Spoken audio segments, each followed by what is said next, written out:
ঈশ্বর মানুষকে তৈরি করেছেন তার ইবাদত করার জন্য, কিন্তু কখনো কখনো কিছু মানুষ ঈশ্বরকে ভুলে গিয়ে সরাসরি শয়তানের পূজা শুরু করে দেয়। তখন সে হয়ে যায় অভিশপ্ত, আর তার অভিশাপের কালো ছায়া মৃত্যুর পরও থেকে যায়। আজ আমরা তেমনই এক অভিশপ্ত শয়তানের গল্প শুনব। মুভিটির নাম দ্য কনজিউরিং। শোনা যায় যে এই মুভিটা একটা সত্য ঘটনার উপর ভিত্তি করে তৈরি, যার কোনো চরিত্রই কাল্পনিক নয়। মুভির শুরুতে আমরা এড ওয়ারেন আর লরেন ওয়ারেনকে দেখতে পাই, যারা একটা কনফারেন্সে নিজেদের ক্যারিয়ারের কিছু ঘটনা শেয়ার করছিল। এই দুই হাজব্যান্ড আর ওয়াইফ একটা প্যারানর্মাল সুপার ন্যাচারাল ইনভেস্টিগেটর ছিল, যার মানে হলো তারা সেই সব মানুষদের সাহায্য করত যাদের ভূত বা অন্য কোনো খারাপ আত্মা ভর করত। এর পরের সিনে আমরা ক্যারোলিন আর রজার দম্পতিকে দেখতে পাই, যারা তাদের 5 মেয়েকে নিয়ে একটা নতুন বাড়িতে শিফট হচ্ছে। ওদের সাথে একটা পোষা কুকুরও ছিল। কুকুরটি বাড়ির ভেতর ঢুকতে যাচ্ছিল না। সবাই নতুন বাড়িতে খুশি মনে প্রবেশ করে, কিন্তু কুকুরটি বাইরেই বসে থাকে। ক্যারোলিন ও রজার 5 মেয়ের নাম হল অ্যান্ড্রিয়া, ন্যান্সি, ক্রিস্টিন, সিন্ডি আর এপ্রিল। নতুন বাড়িতে এসে এই ফ্যামিলিটি খুবই খুশি ছিল। তারা যে যার মতো ঘর বেছে নিয়ে সেটাকে সাজাচ্ছিল। পরদিন ওদের সব থেকে ছোট মেয়ে বাড়ির সামনে পড়ে থাকা একটা পূর্ণ খেলনা খুঁজে পায়, যেটা খুললে একটা ছোট আয়না বেরিয়ে আসে। বাকি 4 মেয়ে বাড়ির মধ্যে হাইড অ্যান্ড সিক খেলছিল। সেই সময় ওরা ভুল করে দেয়ালের কিছু অংশ ভেঙে ফেলে। ওদের বাবা মানে রজার কি ভেঙেছে তা দেখতে আসে। তখন সে দেয়ালের পেছন থেকে একটা গুপ্ত রাস্তার সন্ধান পায়, মানে ওদের বাড়ির মধ্যে একটা বেসমেন্ট আছে। রজার তখন নিচের দিকে নেমে একটা স্টোর রুমে আসে। সেখানে প্রচুর পুরনো ভাঙা জিনিস পড়ে আছে। ওদিকে ওদের কুকুর সকাল থেকে রাস্তায় বসেছিল আর সমানে ডেকে যাচ্ছিল। রজার ওকে বাড়ির বাইরে আটকে রেখে এসেছিল, কারণ ও ভেতরে আসতেই চাইছিল না। পরের দিন সকালে যখন ক্যারোলিন ঘুম থেকে ওঠে, তখন সে দেখে ওর পায়ে কিসের জন্য একটা দাগ আছে, আর এটাও লক্ষ্য করে যে ওদের ঘরের সবকটা ঘড়ি 3:07 আটকে আছে।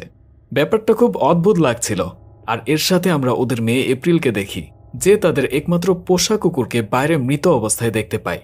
এই ঘটনার পর আমরা এড ওয়ারেন এর বাড়ির সিন দেখতে পাই, যেখানে একজন নিউজ রিপোর্টার এসেছিল এড ওয়ারেন এর ইন্টারভিউ নিতে। এড ওয়ারেন রিপোর্টারকে নিজের বাড়ির মধ্যে থাকা ওদের নিজস্ব মিউজিয়াম ঘুরিয়ে দেখায় আর বলে এই ঘরের যাবতীয় জিনিস যা যা আছে সবই হান্টেড। এই রুমে আমরা অ্যানাবেল নামের একটা পুতুলকে দেখি, যার মধ্যে নাকি ভয়ঙ্কর শক্তিশালী এক আত্মা আছে। এরপর আমরা আবার রজার ফ্যামিলির বাড়ি দেখি। ঘড়িতে তখন রাত 3:07। সবাই গভীর ঘুমে আচ্ছন্ন।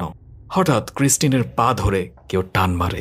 সেই ভাবে ওর পা নিশ্চয়ই ওর বোন টেনেছে। এই ভেবে ও পাশে ঘুমিয়ে পড়ে। অন্যদিকে আরেক বোন, যার নাম ছিল সিন্ডি, সে ঘুমের মধ্যে হাঁটতে থাকে। হাঁটতে হাঁটতে সে বড় দিদির ঘরে ঢুকে পড়ে। তারপর নিজের মাথা বরাবর ওই রুমে থাকা একটা আলমারির মধ্যে টুকতে থাকে। গা হিম দেওয়ার মতো দৃশ্য। পরদিন সকালে ক্যারোলিন তার গায়ে আরও একটা দাগ দেখতে পায়। এদিকে রজার তার কাজে বেরোনোর সময় দেখে বাড়ির বাইরে একটা পাখি মরে পড়ে আছে। রজার খুব অবাক হয়। গতদিন তাদের কুকুরটি মারা গেছিল, আজ আবার একটা পাখি। সামনে তাদের হয়তো আরো খারাপ কিছু ঘটতে চলেছে। 4 মেয়ে স্কুলে চলে গেলে বাড়িতে ক্যারোলিন আর তার ছোট্ট মেয়ে এপ্রিল হাইড অ্যান্ড সিক খেলতে থাকে। এপ্রিল লুকিয়ে পড়ে আর ক্যারোলিন চোখ বন্ধ করে তার মেয়েকে খুঁজতে থাকে। ক্যারোলিন তার মেয়েকে আওয়াজ করতে বলে। তখন বড় মেয়ে এন্ড্রিয়ার ঘর থেকে আওয়াজ আসে। ক্যারোলিন ওই ঘরে গিয়ে এপ্রিলকে ডাকে। তখন ওই ঘরের আলমারির দরজা আপনা আপনি খুলতে শুরু করে, আর সেখান থেকে একটা হাত বেরিয়ে আসে, যেটার আওয়াজ ক্যারোলিন শুনেছে। ক্যারোলিন চোখ থেকে কাপড় সরিয়ে সেখানে কাউকেই দেখতে পায় না। এপ্রিল অন্য ঘরে লুকিয়েছিল। তারপর রাত হয়। আজ রাতেও ঘুমের মধ্যে ক্রিস্টিনের পা ধরে টান দেয়। ওর পা এত জোরে টানা হয় যে ওর ঘুম ভেঙে যায়। ঘুম ভাঙলে ও দেখে ওদের ঘরের দরজা আপনা আপনি বন্ধ হয়ে যাচ্ছে। ও বুঝতে পারে দরজার পেছনে দাঁড়িয়ে আছে যে ওর পা ধরেছিল। ভয় পেয়ে ক্রিস্টিন তখন ওর দিদি ন্যান্সিকে ডাকে। ন্যান্সি দরজার পেছনে গিয়ে কাউকেই দেখতে পায় না। এই ঘটনায় ক্রিস্টিন আর ন্যান্সি ভয় পেয়ে যায়। তার মা বাবাকে সবকিছু বলে। তারা কেউ বুঝতে পারছিল না আসলে তাদের সাথে কি হচ্ছে। পরের দিন ক্যারোলিন তার গায়ে আরও একটা দাগ দেখতে পায়। ক্যারোলিন দাগটা চেক করছিল। তখন সে ঘরের বাইরে বাচ্চাদের খেলার আওয়াজ শুনতে পায়। ক্যারোলিন এসে দেখে মেয়েরা ঘুমোচ্ছে, আর পুরো বাড়িতে আর কোথাও কোনো বাচ্চা নেই। তার কাছে মনে হয় বাচ্চার আওয়াজটি যেন বেসমেন্ট থেকে আসছে। সে তখন বেসমেন্টে যায়, কিন্তু সেখানে একটা বাচ্চা ছেলের গলার আওয়াজ পেয়ে ক্যারোলিন খুব ভয় পেয়ে যায়। সে পালানোর চেষ্টা করে কিন্তু ওখান থেকে বেরোতে পারে না, কারণ বেসমেন্টের দরজা কেউ বন্ধ করে দিয়েছে, তাই সে ওখানেই আটকা পড়ে যায়। অন্যদিকে বড় মেয়ের ঘরে বারবার আলমারির দরজা খুলে যাচ্ছিল। অ্যান্ড্রিয়া সিন্ডিকে ঘুম পাড়িয়ে দরজাটি বন্ধ করতে যায়। ঠিক তখনই অ্যান্ড্রিয়া দেখে আলমারির মাথায় একটা বিভৎস চেহারার ভূত বসে আছে, যা অ্যান্ড্রিয়ার দিকে তাকাতেই তার উপর ঝাঁপ দেয়। রজার ঠিক সেই সময় বাড়ি ফিরছিল। বাড়ির মধ্যে হওয়া এত চিৎকার চেঁচামেচি শুনে সে দৌড়ে ভিতরে আসে আর সবার আগে তার ওয়াইফকে বেসমেন্টের দরজা খুলে বের করে। তারপর তার মেয়ের কাছে যায়। সবার সাথে হওয়া এই বাজে ঘটনাগুলো দেখে রজার আর ক্যারোলিন খুব ভয় পেয়ে যায় আর পরের দিন প্যারানর্মাল রিসার্চার এড আর লরেনের সাথে মিট করে, তাদের বাড়িতে আসতে বলে। পরের দিন তারা দুজন ওদের বাড়িতে আসে। তখন রজার আর ক্যারোলিন ওদের সবকিছু খুলে বলে। এড ওদের সাথে হওয়া সব ঘটনা আর কথাগুলো রেকর্ড করে নেয়। লরেন ওদের সব কথা শুনে ওদের কথা মতো এপ্রিলের সাথে কথা বলে। বেসমেন্টে আর বাড়ির চারপাশ ঘুরে দেখার পর লরেন ওই বাড়িতে একটা নয় বরং কয়েকটা প্রেতাত্মার অস্তিত্ব অনুভব করে। বলে রাখা ভালো, লরেনের অদ্ভুত একটা শক্তি রয়েছে। সে মৃত আত্মাদের অস্তিত্ব বুঝতে পারে এবং তাদের সাথে যোগাযোগ করতে পারে। লরেন সবাইকে জানায় যে এই বাড়িতে খুব খারাপ একটা শক্তি আছে, যা ওদের চারপাশে সব সময় ঘুরবে। প্রেতাত্মাগুলো ওদের কখনো ছেড়ে যাবে না। এটা একটা মেয়ের আত্মা যে বহু বছর আগে ওই বাড়ির সামনে থাকা একটা গাছে গলায় দড়ি দিয়ে মারা যায়। লরেন সেই মেয়ের আত্মাটিকে দেখতে পায়। সেই সাথে একটি ছোট বাচ্চা ছেলেরও আত্মা দেখতে পায়, যে সবসময় ওই পরিবারের ছোট মেয়ে এপ্রিলের আশেপাশে থাকে। এড ওদের আরও জানায় এই খারাপ আত্মাগুলো ওদের এত সহজে ছাড়বে না, তাই ওদের বাড়িটি এক্সোরসিজম করতে হবে আর এই জন্য ওদের চার্চ থেকে পারমিশন নিতে হবে। চার্চের পারমিশন ওরা তখনই পাবে যখন ওরা চার্চকে প্রেতাত্মার অস্তিত্ব সম্পর্কে উপযুক্ত প্রমাণ দিতে পারবে। ওই দিন রাতে লরেন এডকে ওই বাড়ি সম্পর্কে অনেক তথ্য জানায়, যা লরেন ইন্টারনেট থেকে পেয়েছিল। লরেন বলে বহু বছর আগে ওই বাড়িটিতে একটা লোক বাস করত। লোকটা বাতশিবা নামের এক মহিলাকে বিয়ে করে, যে শয়তানের পূজা করত। শয়তানকে খুশি করার জন্য এই মহিলা তার নিজের সন্তানকে মেরে দেয় আর তারপর নিজে ওই বাড়ির সামনে থাকা গাছে গলায় দড়ি লাগিয়ে আত্মহত্যা করে। এই ঘটনার পর থেকে যারাই ওই বাড়িতে এসেছে তারাই মারা গেছে। এই বাড়িতে একটা ছোট ছেলেও ছিল, যার নাম ছিল রবি। সেও ওই বাড়িতে মারা যায়। তারপর ছেলেটির মাও সুইসাইড করে। এড আর লরেন এই ব্যাপারে কথা বলছিল। এড দেখে তার ইনভেস্টিগেশনের সময় রেকর্ড করা কথাগুলো বদলে গেছে। রেকর্ডিংয়ে শুধু এডের গলার আওয়াজ আর ভূতের কান্নার আওয়াজ শোনা যাচ্ছিল। এড অবাক হয়ে লক্ষ্য করে ঘড়িতে এখন 3:07। পরের দিন সকালেই এড আর লরেন তার টিমকে নিয়ে রজারের বাড়িতে পৌঁছে যায় আর সব জায়গায় ক্যামেরা আর মাইক লাগিয়ে দেয়। কিন্তু দুর্ভাগ্যবশত প্রথম রাতে ওরা কোনো অশরীরী আত্মার অস্তিত্ব পায় না, সেই জন্য তারা কিছু রেকর্ডও করতে পারেনি। পরের দিন সকালে ক্যারোলিন নিজের ঘরে বিশ্রাম করছিল। লরেন বাড়ির নিচে দেখতে পায় যে বাতশিবা নামের অভিশপ্ত আত্মাটি ক্যারোলিনের ঘরের জানালায় দাঁড়িয়ে আছে। লরেন বুঝতে পারে খারাপ কিছু ঘটতে চলেছে। সে ক্যারোলিনের ঘরের দিকে দৌড়ে যায়, কিন্তু ওখানে গিয়ে লাভ হয় না। বাতশিবা ক্যারোলিনকে পজেস করে নেয়। এদিকে ন্যান্সি ঘুমের মধ্যে হাঁটতে থাকে আর হাঁটতে হাঁটতে অ্যান্ড্রিয়াসের ঘরে চলে যায়। ওই ঘরের দরজাটি তখন বন্ধ হয়ে যায়।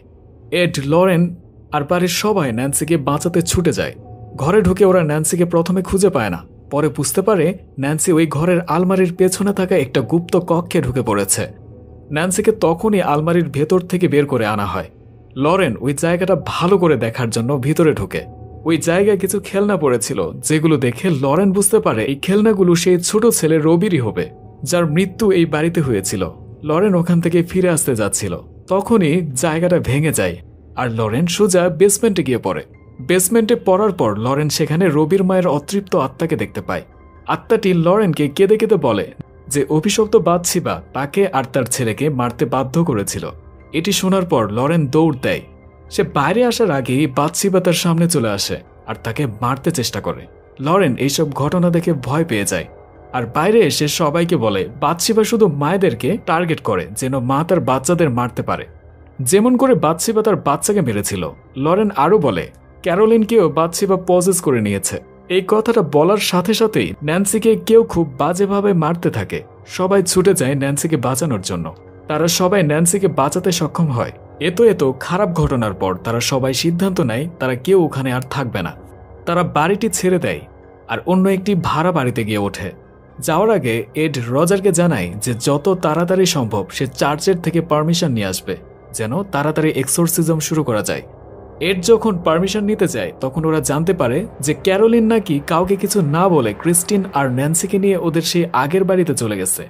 লরেন আর এড সেটা জানতে পেরে তাড়াতাড়ি ওদের বাড়িতে এসে পৌঁছায় আর বাকি সবাইকেও আসতে বলে।